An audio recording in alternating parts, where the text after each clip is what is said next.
La reciente definición de la Corte Suprema de Justicia de los Estados Unidos, que después de 50 años anula la legalización del aborto y deja la posibilidad de definición sobre este tema a cada uno de los estados, pone en foco este tema, el tema del aborto y el tema del cuidado de la vida en nuestras discusiones cotidianas.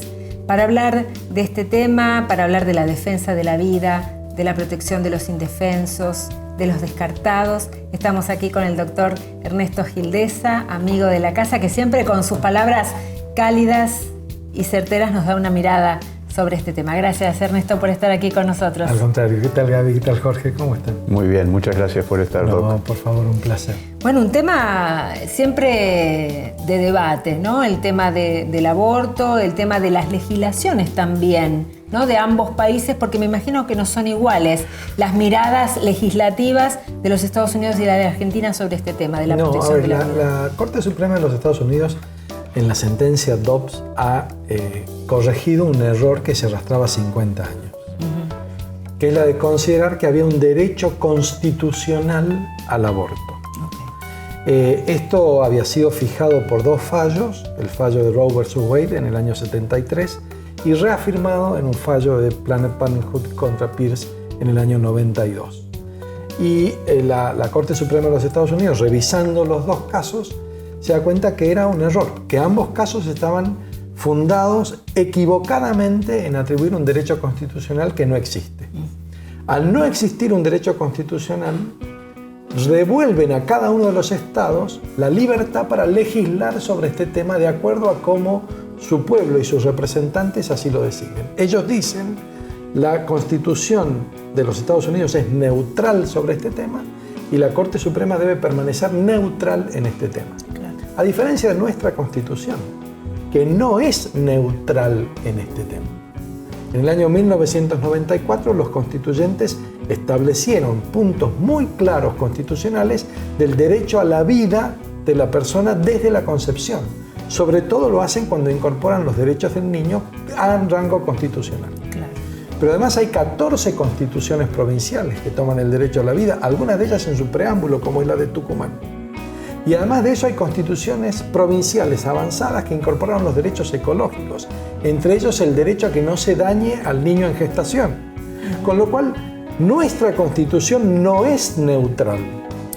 Por lo tanto, es esperable que varios de los conflictos que se han presentado a nivel legal lleguen a la Corte Suprema y esperamos que la Corte Suprema también en nuestro país, aquí sí, declare la inconstitucional de la ley de interrupción voluntaria del embarazo, que en nuestro país teóricamente fija las 14 semanas para la interrupción voluntaria sin causal, pero lo extiende a cualquier momento de la gestación con causal. Entonces, en nuestro país el aborto está causando un enorme daño y es inconstitucional. Nuestra Constitución no es neutral.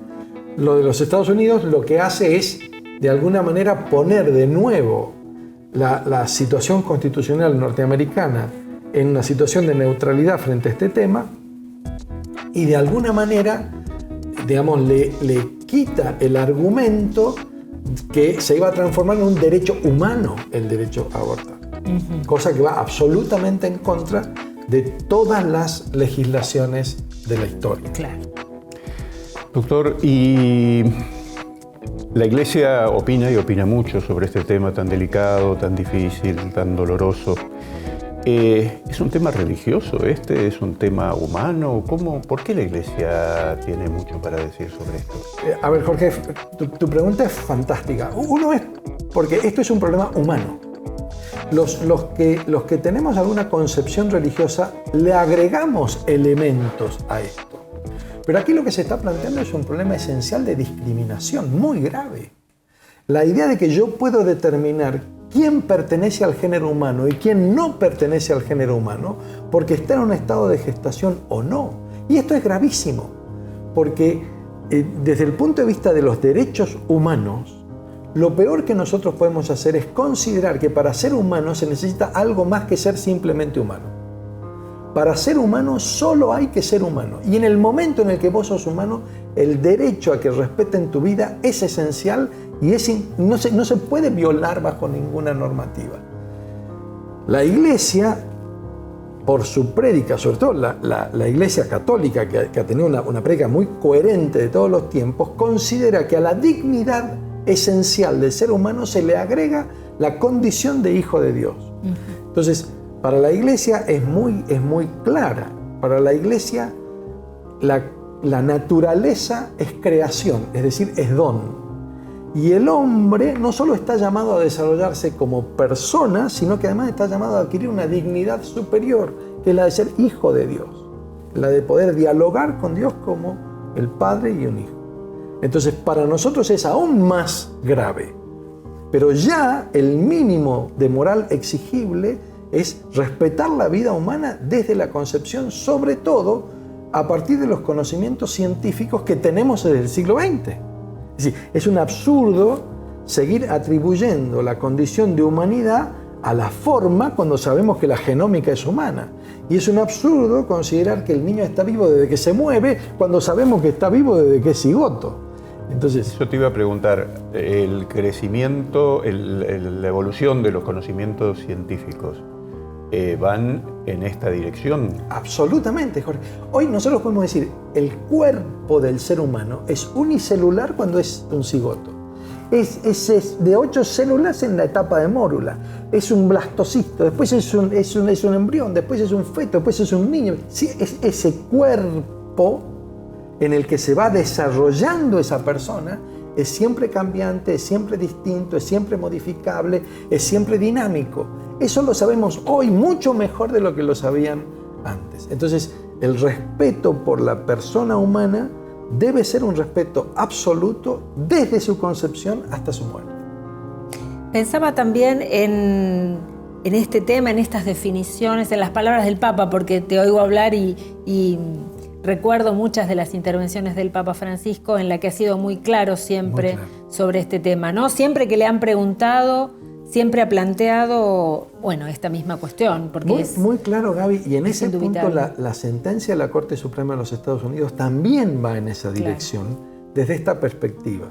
La ley cumple una función educativa. Si vos sostienes que hay un derecho constitucional a matar a un ser humano para resolver un problema, le estás diciendo a muchos de tus ciudadanos desde la niñez que matar al otro puede estar justificado si vos tienes un problema. Francisco ha dicho desde el día 1, la pregunta crucial en este tópico ¿es justo matar a un ser humano para resolver un problema? ¿O es justo alquilar un sicario para matar a un ser humano para resolver un problema? Dice, antes de discutir cualquier otro tópico frente al aborto, plantéense esta pregunta. ¿Ustedes quieren una sociedad que considere que es justo matar a un ser humano para resolver un problema? Bueno, la Corte Suprema de los Estados Unidos acaba de decirle, para nuestra Constitución, cada uno de los estados debe definir esa respuesta a esa pregunta del modo en el que los ciudadanos y los representantes lo consideren. Gracias, Ernesto, porque siempre son claras tus palabras y nos ayudan a pensar estos temas tan difíciles. Muchísimas gracias a ustedes. Muchas gracias. Por favor.